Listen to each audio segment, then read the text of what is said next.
Hoy tengo un invitado muy especial para este video podcast, el profesor, yo, Sergio Fajardo, con Educación Todo Se Puede. Es un señor a quien yo admiro y se llama Felipe González Márquez, presidente de España. Yo no creo exagerar si digo que es el español que tiene la relación más cercana con nosotros en América Latina.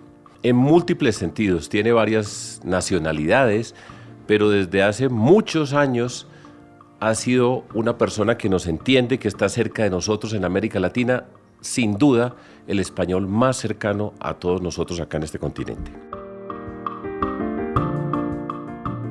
¿Cómo está, señor presidente? Estoy bien, bastante bien. Para la edad que tengo estoy bien. Está bueno, muy bien. Yo voy a empezar contando una anécdota que no sé si el presidente, para la edad que tiene, ya lo dijo él, se acuerda.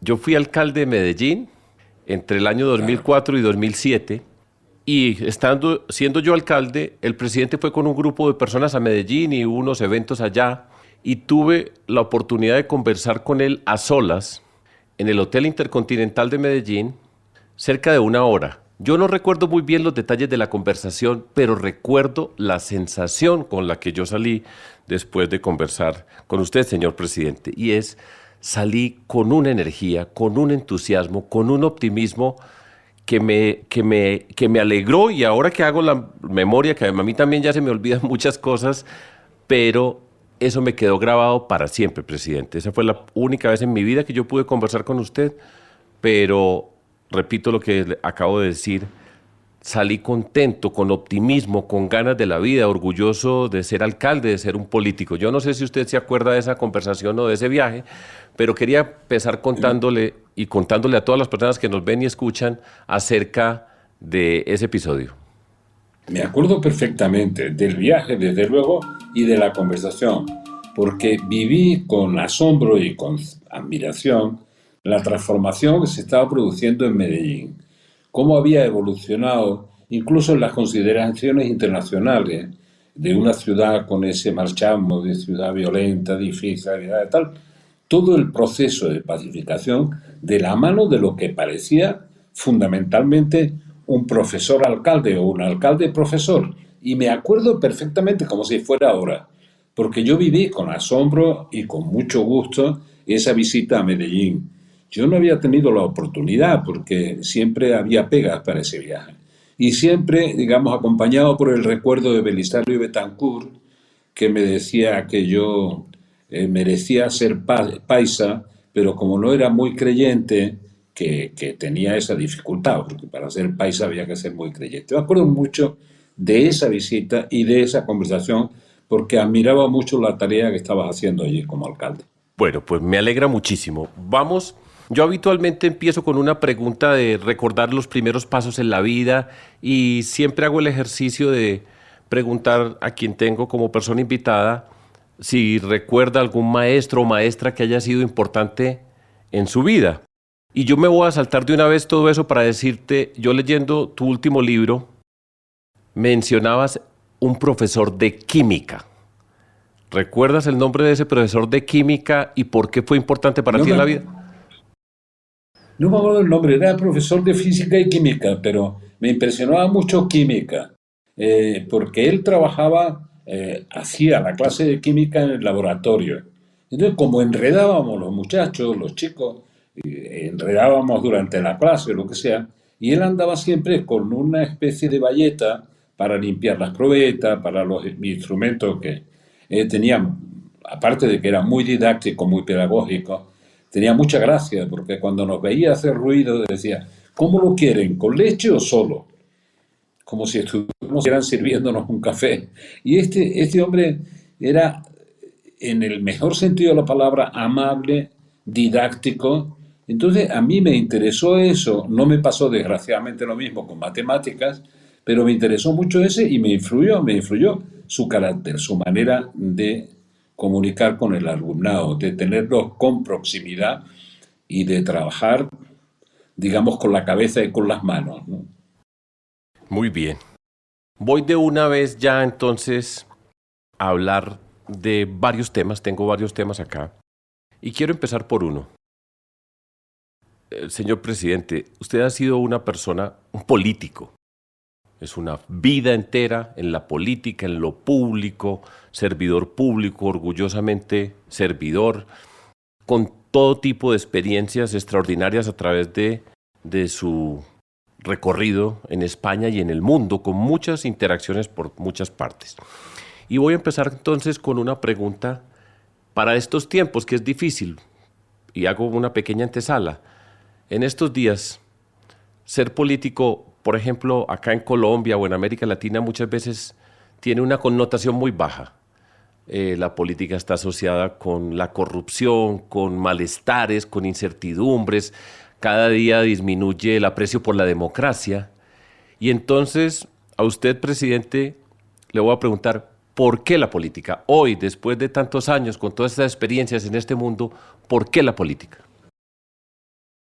Como decía Machado, a los jóvenes, en la turbulenta Segunda República Española, le decía a los jóvenes, hagan política, porque en todo caso la política se hará, y si no la hacen ustedes, se hará contra ustedes. Así que comprométanse políticamente. Bueno, vamos, yo he tenido mucha vocación política, no lo puedo negar, pero no tanta vocación de poder. Y el poder es el instrumento de transformación que te permite la política, fundamentalmente, ¿no? Pero yo tenía siempre un pie en el estribo, es decir, no tenía apego al poder, pero nunca me desenganché de la política. Entonces, de los más de 80 años que tengo, más de 60 he dedicado la vida a esa vocación política o esa vocación de servicio público, incluso sin ese apego al poder. Y sin embargo, ese no apego al poder, algunos interpretan que me hizo durar mucho tiempo en la presidencia, que gané 4 veces. Y puede que tengan razón, porque forma parte de una manera de ser. Es decir, si la gente ve que no estás en la política por un interés personal, sino por una vocación de servicio, por una visión de país, lo agradece más. Por eso he tenido tantos debates con otros políticos cuando dicen, eso que estás proponiendo no es popular. Y yo tenía la impresión de que lo que no era popular era no decirle la verdad a la gente, por difícil que fuera. Y sin embargo era popular que uno enfrentara la realidad y la contara como era. Por tanto, vocación política he tenido mucho, menos vocación de poder. Cuando salí del gobierno tenía 54 años, 54. Nadie pensaba que yo estaba diciendo que había cumplido mi ciclo y que nunca volvería a aceptar una responsabilidad institucional. Claro, ahora que he cumplido 81, empiezan a creérselo, pero algunos todavía me reclaman. Dos cosas en este libro que leí, y es, hay una diferencia muy grande, y la explicas a menudo en ese libro, entre poder y autoridad. Y ahora que estamos en tiempos para gobernar, yo creo que eso es una buena lección para tenerla clara dentro de toda esa forma como la explicas. Sí, como se te diría en latín, como tú eres profesor, entre potestas y autoritas. Y es fundamental, porque al final cuando tienes poder, digamos que el poder de designar, el poder de nombrar, algunas veces le digo a algunos amigos presidentes, bueno, recuerden que si tiene la potestad de nombrar a alguien, busca los mejores significan que tienes que gobernar con gente más cualificada en las materias concretas que tú, pero si tienes potestas para nombrar, tienes que tener autoritas para ser, digamos, el coordinador, el árbitro, el que conduce el proceso del equipo. Si no tienes autoritas, la potestad se acaba en el momento que no tienes el boletín oficial del Estado. La autoritas permanece. Entonces, gobernar con potestas y sin autoritas es, normalmente los que hacen eso tienden a rodearse de gente que tenga menos valía que la que él pueda tener, que sea, digamos, inferior. Y Sí. los que tienen autoritas no tiene ningún inconveniente en buscar a los mejores para desempeñar sus funciones, porque lo que funciona como cohesión del equipo es la autoritas, más que la potestas. La potestas es para nombrar, es verdad que no se puede cometer el error de nombrar a alguien que después no pueda sustituir. Quiero decir, que no, que se monte por encima de tu autoridad, digo autoritas de nuevo, y haga lo que quiera por su cuenta y pierda el sentido de equipo. O trate de imponerte algo amenazándote con dimitir. Eso ocurre a veces.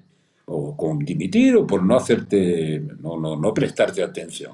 Por tanto, la diferencia es potestas, capacidad de decidir desde la representación o el poder que tiene. Autoritas, es una cualidad moral, no es una cualidad que vaya unida exactamente a la potestas, ojalá vaya unida, porque cuando pierdes la potestas, si no has ejercido el poder con autoritas, lo pierdes todo. Muy bien. Dentro de las características que señalas sobre la condición de liderazgo, hay una que me llama la atención que muy difícilmente hacen quienes son líderes, y es enseñar a otros líderes, a formar a otros líderes. Esa es una condición, y yo he revisado bastante la literatura del liderazgo y he reflexionado sobre mi experiencia personal, pero esa anotación es bien importante. Un buen líder es quien es capaz, entre otras cosas, pero muy importante, de formar a otros líderes. Háblanos un poco sobre esa, es la razón por la cual señalas eso como una de las características de un buen líder. Ahí fallamos prácticamente todos, porque si tú eres capaz, liderando un proyecto, y yo hablo de esas características del liderazgo, de transformar la realidad, es que tienes capacidad de ayudar a transformar esa realidad. Y ese es un bien muy preciado. Y uno tendría que enseñar a los demás, no para sucederlo, a tener capacidad, le llamo autonomía personal significativa para emprender sus propias decisiones, no solo para recibir el beneficio de una buena política, sino para tomar sus propias decisiones con autonomía. Porque en realidad un buen líder es el que se compromete con un proyecto político en el que cree de manera no mercenaria. En el momento que introduces un elemento de mercenarismo, la gente no te cree. Estos son los políticos, no sé cuánto, que van para aprovecharse, no sé qué. Por tanto, no puede ser mercenario. Pero es verdad que redistribuir la capacidad, formar a la gente en capacidad para decidir y para crear su propia autonomía personal, es, en cierto modo, redistribuir el liderazgo de la propia vida de cada individuo, de cada persona. Eso también se traslada a la política. Y eso no solemos hacerlo bien, no le dedicamos tiempo a eso. Había una especie de entrenamiento, los alemanes durante un tiempo lo hacían muy bien, la gente que hacía un recorrido, incluso que hacían una cosa curiosa electoralmente, es decir, bueno, estos son los equipos, digamos, que salen de las urnas, los diputados, los senadores, etcétera, los que son capaces de tener el voto popular. Y además de eso necesito una cualificación técnica de gente que no tiene esa capacidad de empatía para ser un representante popular electo. Entonces ellos hacen una lista, y es una lista complementaria de las que dan la cara todos los días, que es una lista de la gente con cualificación técnica para salir en ese bloque de gente preparada. Entonces, volviendo a la idea del liderazgo, que a mí me pasó una vez en una reunión entre otros con Clinton, con Fernando Enrique Cardoso y con Ricardo Lagos, y estábamos, y con el que fue presidente, que admiré mucho y que quise mucho, de Checoslovaquia, antes de que fuera Chequia y Eslovaquia, Václav Havel, un gran intelectual y una persona entrañable, etc. Y estábamos en un debate y al final alguien hizo la pregunta, ¿en qué consiste el liderazgo? Y claro, es una pregunta en la que no piensan mientras que estás ejerciendo la función. Pero cuando acaba te lo preguntan tantas veces que al final yo hice una reflexión sobre eso que era muy compacta. Tienes que ofrecer un proyecto en el que creas, con el que te comprometas y que no sea mercenario. Punto número uno. Punto número dos. Tienes que hacerte cargo del estado de ánimo de los ciudadanos. Porque tú no puedes decir cuando los ciudadanos tienen una sensación de que está fracasando un proyecto, fracasándola o lo está pasando mal, no puedes decir aquí no pasa nada. O no puedes arreglar, como algunos dicen, en medio de una tremenda crisis, prohíbe a todo su equipo que la palabra crisis se emplee, aunque sea una crisis tremenda. Entonces, no se hacen cargo del estado de ánimo de la gente y por tanto no tienen capacidad para influir en ese estado de ánimo, de acuerdo con su proyecto, para cambiarlo si es negativo o para mantenerlo y mejorarlo cuando tiene dudas. Ese es el liderazgo. Después, la coordinación de equipos humanos es fundamental y en eso es fundamental tener autoritas. Yo no podía pretender saber más, por suerte para todos, claro, que un buen ministro de Economía o de Economía y Hacienda, o los Palme me lo recordaba, cuando tengas un gran ministro de Economía, no le des toda la razón, solo el 90% de la razón. De vez en cuando quítale la razón, pero apóyalo porque es imposible. El que tiene que manejar la caja, el que tiene que manejar los números, pues tiene que también saber soportar las presiones de los demás. Si no tiene apoyo, no lo hace. Por tanto, la coordinación de equipos humanos es fundamental y comprender un fenómeno de nuestros tiempos cada día más complejo. Hoy, bueno, desde hace 2000 años, la información era poder y la información era, digamos, el privilegio de los que mandaban. Eran ávidos de información, se la reservaban para manejar el poder con una información que otros no tenían. Hoy, en la sociedad que vivimos, la información es un bien mostrenco, es como el aire, está disponible. Otra cosa es cómo se capta esa información y se coordina y se le da un sentido. El ejemplo más dramático refleja lo que digo, es que todo el mundo después del ataque a Torre Gemela, ahora hay otros ataques de otro tipo, todo el mundo comprendió que tenían todos los inputs, todos, para saber que eso se estaba preparando. Pero nadie procesó esa información dándole una finalidad, un sentido.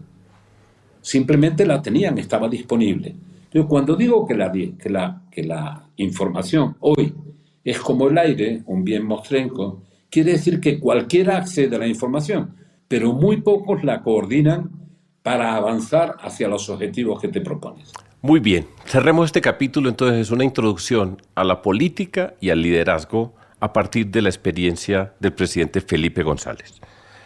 Voy a saltar. América Latina. Como dije al comienzo, yo creo que no hay nadie en España, probablemente en el mundo, que nos conozca más. Y ese conocernos más significa, pues por supuesto, las bondades y lo que significamos nosotros, pero al mismo tiempo las incapacidades de América Latina. Yo voy a plantear una para provocar la conversación y que tú, a partir de eso, comentes. Nosotros tenemos un gran problema para trabajar juntos, adentro de nuestros países y al mismo tiempo como continente, como latinoamericanos. Has tenido la oportunidad de conocer presidentes por décadas de diferentes países, has visto todos los cambios políticos. Esa persona privilegiada que nos conoce, que nos quiere, ¿cómo nos puede mirar hoy como latinoamericanos? Me gustaría escuchar esa opinión, presidente. Bueno, estuve hace, no sé si 2 años, con unos chicos de toda América Latina en un seminario y que fue, la verdad es que fue muy bonito, muy interesante. Yo acababa de volar desde Buenos Aires, creo que era de Buenos Aires, hasta Bogotá, y Bogotá, bueno, y volaba en Avianca, porque la gran compañía latinoamericana y tal. Y decía, bueno, el concepto de la gran Latinoamérica sigue estando en el aire, hay que aterrizarlo. Pues todo el mundo habla de Latinoamérica como una unidad y nadie lo aterriza. Y cada vez que se hace un ensayo de integración para entendernos, en el que yo creo profundamente ese ensayo se ideologiza de tal manera que solo sirve para los que piensan como yo, no para los que tienen valores sólidos desde el punto de vista democrático e intereses compartidos, que es la única manera de hacerlo como se construyó en Europa. ¿Por qué creo que la integración latinoamericana es imprescindible? América Latina tiene 3 países en el G20. Debe tener el 8 o el 9% del Producto Bruto Mundial, con 3 países en el G20. Que yo recuerde, y lo digo con un cierto dolor, pero también con conocimiento de causa, nunca se han puesto de acuerdo para ir con una sola voz a esas reuniones. Y mucho menos han reunido a los demás presidentes o líderes de América Latina para ir con una voz latinoamericana, ni siquiera en eso. Por tanto, ¿por qué hablo de esto hoy? Además lo hablo con más pasión, porque hemos pasado de la política de bloques, de Unión Soviética, Estados Unidos, etcétera, a una especie de unilateralismo cuando desaparece la Unión Soviética y algunos presidentes americanos, no todos, se creen que se han convertido ellos en los árbitros de lo que pasa en el mundo, porque solo ha quedado un poder. De ahí hemos derivado a una situación en la que, digamos que los países pretenden un multilateralismo puro. Dicen, yo estoy en favor del multilateralismo. Por tanto, tiene que pesar tanto en un proceso de decisiones un país, cualquiera, América Latina, un país de 5 millones o de 10 millones de habitantes como la India, con 1.400 millones. Y usted haga la reflexión que quiera del multilateralismo, pero si queremos encontrar nuevos equilibrios internacionales, hay que actuar mediante regionalismo abierto en el que se sumen intereses y propósitos. América Latina, yo lo pienso muchas veces, ¿qué prioridad debería tener América Latina para que se uniera en este momento? Pero las prioridades o son 3 o 4, los programas son muchos, pero las prioridades, si son más de 4, no son prioridades.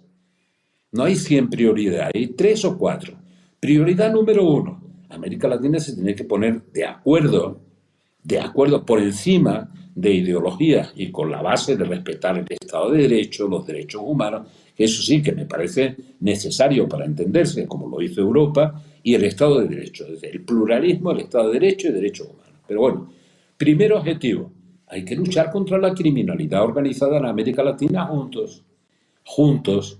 Es que el tren de Aragua llega a Chile.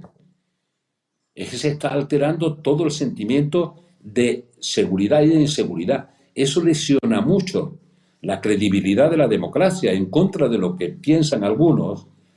Ese es un elemento que alguna vez resumí con una frase, fue muy dura, que me costó crítica, pero que entendieron. La seguridad es una hermana siamesa de la libertad. Quien no se siente seguro no se siente libre. Quien no cree que sus hijos están seguros cuando salen por la noche, si van a volver o no a casa, no son libres. De acuerdo. Por tanto, la seguridad es la hermana siamesa de la libertad. No te sientes libre si no te sientes seguro. Objetivo para todos, naturalmente, objetivo transversal. Esto no es ser más de derecha, más de izquierda, más medio pensionista. Es un objetivo de servicio público. El Estado tiene el monopolio de la fuerza, pero el monopolio de la fuerza no es el monopolio de la represión, es el monopolio de mantener la seguridad de sus ciudadanos, función casi para la que nació.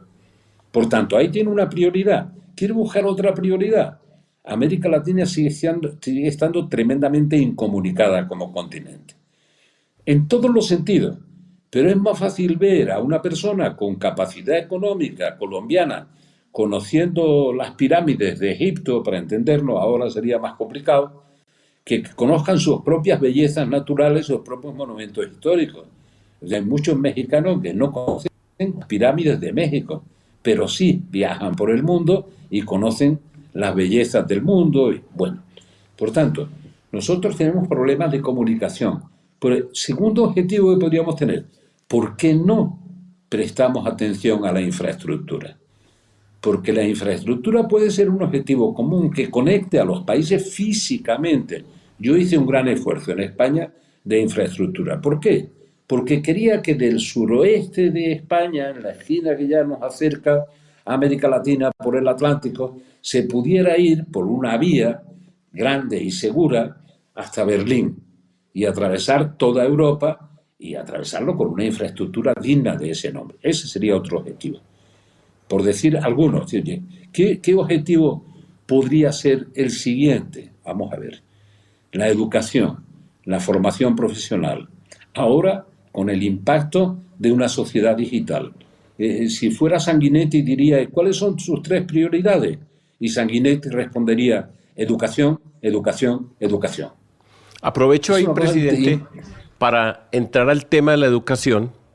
Y usted, primero, siempre ha sido como gobernante, y yo creo que esto es una característica que vale la pena resaltar, que parece muy obvia, pero en estos tiempos se pierde mucho también, y es estudiar. Como presidente, como líder público, político, estudiar los temas. Muchas veces en esta época se trivializa el conocimiento, se sale rápido con un par de frases, y le escuchaba a usted el otro día decir en una entrevista que le hacían que usted estudiaba, que usted se sentaba en la primera línea y cuando entendía lo podía ir a explicar. Yo creo que esa es una de las responsabilidades de los líderes que más se están obviando en estos tiempos tan fáciles de las redes digitales, donde se dice una frase sin ningún tipo de rigor. Entonces quiero señalar eso como una característica de los líderes que, escuchándolo, la siento perfectamente y vale la pena reivindicar, estudiar, prepararse para gobernar, que esto no es una trivialidad, esto es un mundo complejo, difícil, que no podemos conocer todos los temas, pero tener la capacidad de escucharlos con otras personas, y eso se nota cuando usted ve a un líder que ha estudiado, que se ha preparado y no simplemente se va de la mano de su carisma, de su capacidad de improvisar, de hablar, etcétera. Dentro de todo este tema de la educación y el conocimiento, que para usted ha sido importante, hay algo que me ha llamado la atención y es su insistencia en el emprendimiento, en emprender. ¿Por qué no nos habla un poco, para este mundo joven que también nos escucha acá, por qué tanta insistencia en el emprendimiento? Y bueno, escuchemos las razones. hace 20 años ya, no, 20 no, 23 años, en el 99, que hice un recorrido por todo el mundo por un encargo que tenía, que era el impacto de lo que llamamos la globalización, era la revolución tecnológica, que nos hacía interdependientes unos de otros. Yo recorrí todos los continentes para ver ese impacto, cómo se estaba produciendo y cómo nos condicionaba, cómo estaba alterando nuestra vida. Y llegué a unas conclusiones que presenté en el 99. Una de las reflexiones anexas, que tiene que ver con casi la primera pregunta que me hacía, era aprender a emprender, o aprendizaje y emprendizaje. Tengo varios documentos sobre eso. Aprender a aprender es uno de los elementos básicos de la educación para alcanzar una autonomía personal significativa. No se trata de exhibir un título. Tú tienes un título, a lo mejor de una buena universidad, de una buena escuela de negocios, o un título de una buena escuela de formación profesional y tal, pero el título no es el continente. Y uno cree que es el contenido.